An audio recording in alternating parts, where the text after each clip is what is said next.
Hi everybody, welcome back to another YouTube video by me. And we know it's very seldom that I post because I'm inconsistent as crap, but I am going to be attempting to be more attentive with my YouTube. A lot has changed. As you can see, this is obviously a different background from all of my videos. I mean, I've never had a consistent background, but clearly I'm somewhere different. And right now I am in the apartment of my new home because I moved from the US to the islands. Everybody has been asking me, where exactly do I live? That's deep, that's personal information. I want to tell you guys.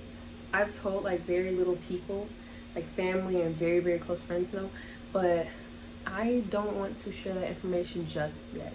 You guys are gonna jump me. Please don't. I'm big on protecting my information and my location and stuff like that. If you're asking because you want to learn how to move, I can help you with that. But as far as like just knowing just because you want to know, I'm sorry, babe, I can't tell you. But just know that, yeah, it's been a big location change, and like I no longer live in the US. With that being said, a lot of people want to know like the reason why. Well, one, I've always wanted to leave the US. I'm severely sick. Well, I was severely sick of living in Michigan. I was so sick of that. I am a Michigan native. I was born and raised east side of Detroit. That's where I've lived my entire life. But when I was 18, 19, I moved to Southfield.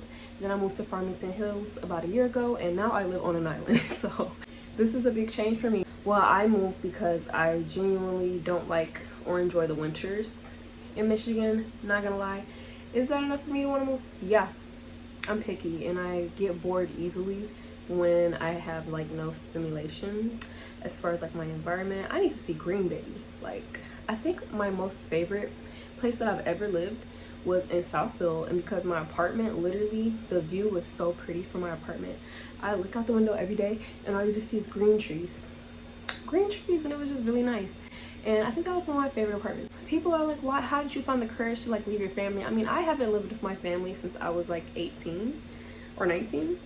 I mean, I was very independent from a young age, but both my parents put me out, and then I had to go and find a way, like find somewhere to live. Like I lived with my cousin for a little bit, and then I ended up finding my own apartment, moved out, went up from there, okay? Thankfully. I didn't have a choice but to mature. I have some questions that people are asking me on Instagram that I will go back and pull up so that we can do those as well. Because I feel like a lot of people were confused on like me leaving the US. People were like, oh, you moved to LA? Oh, you moved to Canada? Baby, I don't want to be in Canada, it's cold. Oh, you moved to Miami now? So I found you guys' questions. I didn't realize it was this many. I'll try and narrow it down if it's like a repetitive question thing. Yeah, people are asking which country did I move to. Can't say. Somebody said I've been considering heavily moving out of the country and don't know how to take the steps. Well, what I did, I found a job opportunity out here, and I suggest strongly looking into the job market in whatever country you're looking to work in. Check the job market. Lots of jobs will provide you a visa to work with them, so you won't have to worry about that. Just make sure whatever job you're looking to work for, you're doing your background research on this job, because that's going to be a big move for you to go, and then the job doesn't fit what you're looking for, or you just don't feel comfortable doing it. Like, make sure that it's something that you want to do, and it's going to benefit you if you know something goes wrong while you're in an entirely new environment. Does that make sense? Yes. Also, while you're still in America working, make sure that, or see if your job at least has like the option for you to use PTO or pay time off, so that maybe you can take a month off while you go and explore this new job in a different country, and you'll have money coming in from the job and the country, so it also would help you with the moving costs and things like that. Always ask for help with from family and people around you, possibly being able to help you. Just for this question, like not knowing the steps to take to move out of the country, have a plan. Make the steps, plan it out, write it down. That's what I did. I wrote it down, I made it happen. I put in your notes, do what you gotta do, but plan it out, take the steps, and you'll see it'll take you very far. Well, that's my advice towards like moving out of the country. All right, you could also find like other areas to move to, like other islands that aren't technically out of the country. Well, it is out of the country because those are different areas, but that aren't a part of the US, but it's US territory. So you can look at islands that are US territory and move to those, and you won't need a visa, and you won't need like all the extra stuff that you would need like if you were moving out of the country. So you could do that as well. She asked, do I work remote? I do not work remote. My job is on call, so if they need me, they call me. If not, I'm paid either way. So I have ample time. I'm very grateful for that because that's just what I needed. Okay, please guys, don't think I'm gatekeeping. I am not gatekeeping.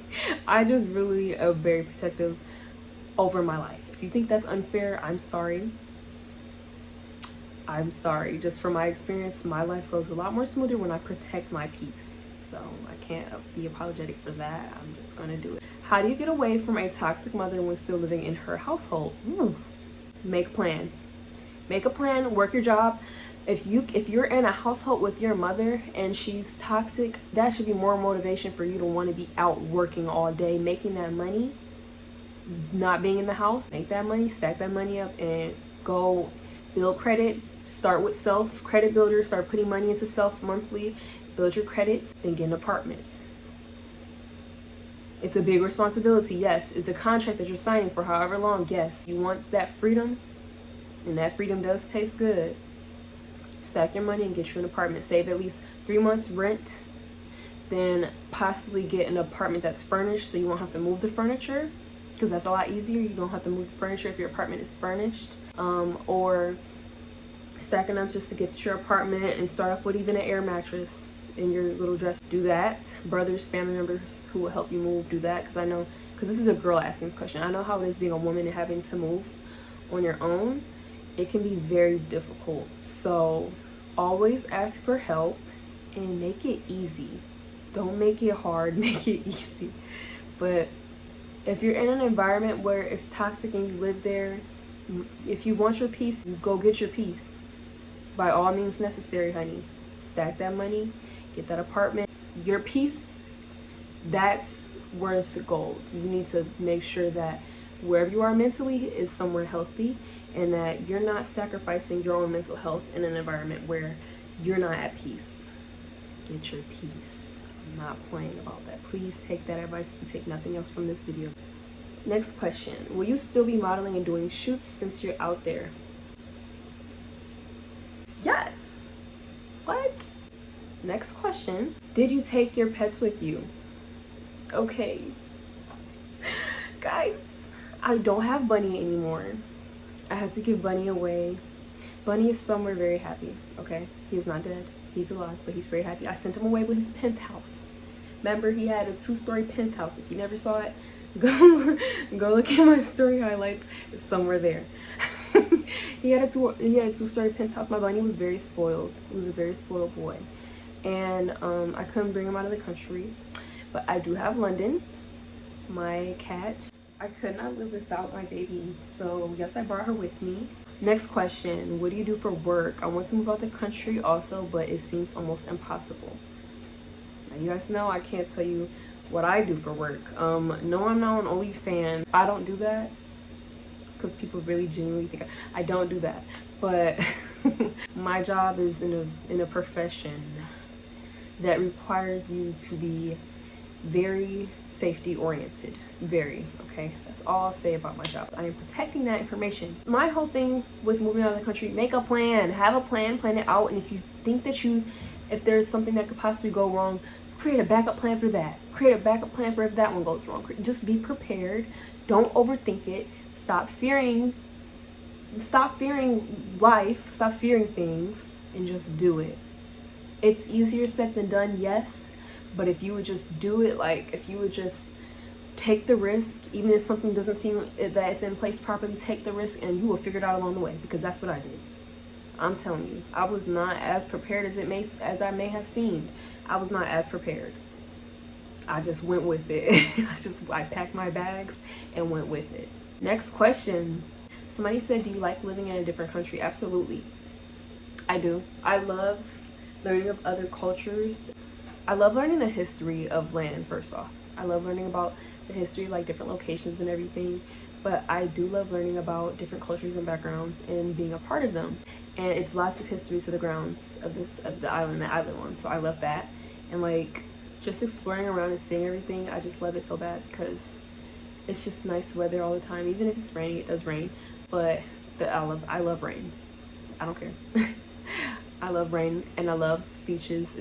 We're on an island. It's beaches everywhere. I love that. It's been amazing and I'm expecting it to stay that way.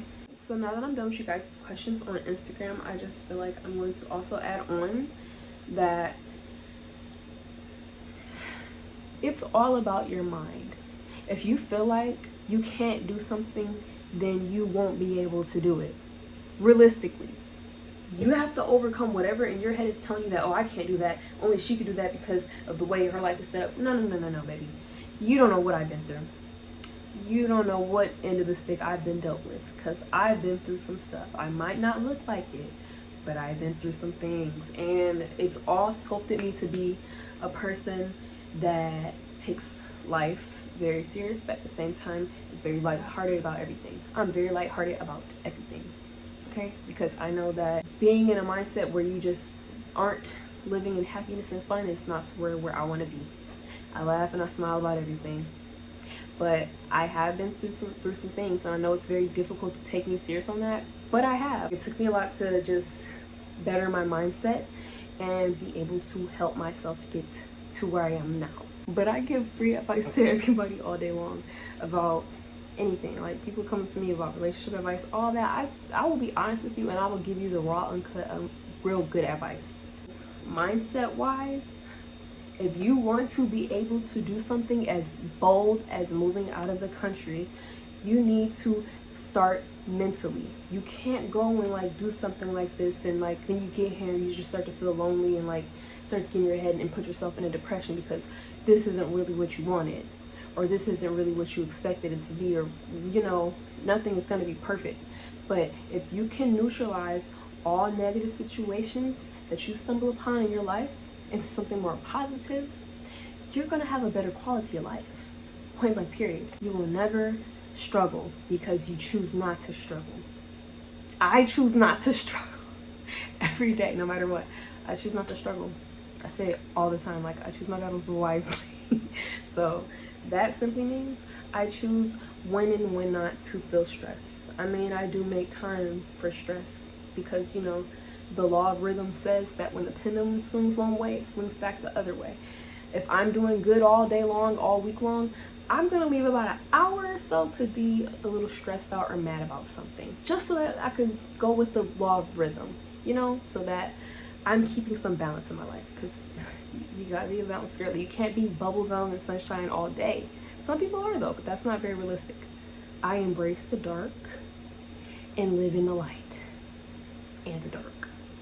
Balance. Does that make sense? I might be speaking in code. No, I'm not. Just kidding. Or am I? No matter what, I always see the brighter side of the situation before I start to talk about what's wrong. Lots of people don't know to do that. If you're so fixated on what's wrong with something, of course it's gonna be a very negative situation. But if you fixate on what's right, baby,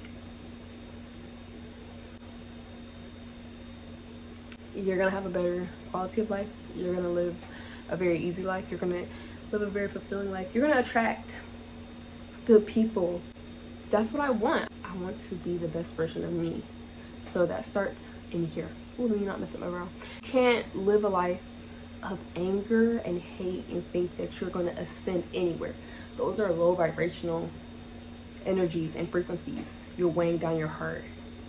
The Egyptian Bible says the lighter your heart is, that's how you get into heaven. The heavier your heart is, you're going to go down. And what's down? For all my religious babies out there, have a light heart. Be lighthearted. Don't live in such anger. And like, I can't stand when people complain, because it could always be worse. You gotta think like that. Like, it could always be worse. I could not have this. I could not have that. It could be so much worse. So think about those things when you go through your day-to-day life and something inconveniences you. It could always be worse, honey. When it comes to life, look at it like that. Oh, and another question that people keep asking me, am I single? Yes, I'm single. Contently single. I have not been mingling with the islanders. I'm personally scared. I don't know how the men out here treat women, so I'm kind of like nervous to see. I don't know. I'm very content in my own energy and like being by myself. That's my thing. I've been like that for a while. That's my only thing. I just don't want a man to walk into my life and try and take my peace from me. So yes, I'm single, but at the same time, I haven't been looking. People think that I moved here with like some man. No, I did not. I moved here by myself, in my own spot, funded by me. That's why I tell y'all it's possible. I'm just embracing being single right now. So I feel like most girls should at least do that once in their life, so that they know to decenter men, so that they're not so fixated on like doing everything for men. Especially now, because like every time I get into a relationship, it would just be very, I'm focused on this relationship and not so much on me. So I'm open to love 100% because I love love and I'm a lover girl. So that's the truth. I hope you guys enjoyed this video. I'm about to go into my next video, which is going to be me talking and making cookies. If you see the ingredients here, it's because I'm about to make me some homemade cookies. So thank you guys for watching. Thank you guys for tuning in. I have another video after this dropping where I'm making cookies. Homemade. See you in the next video. Bye.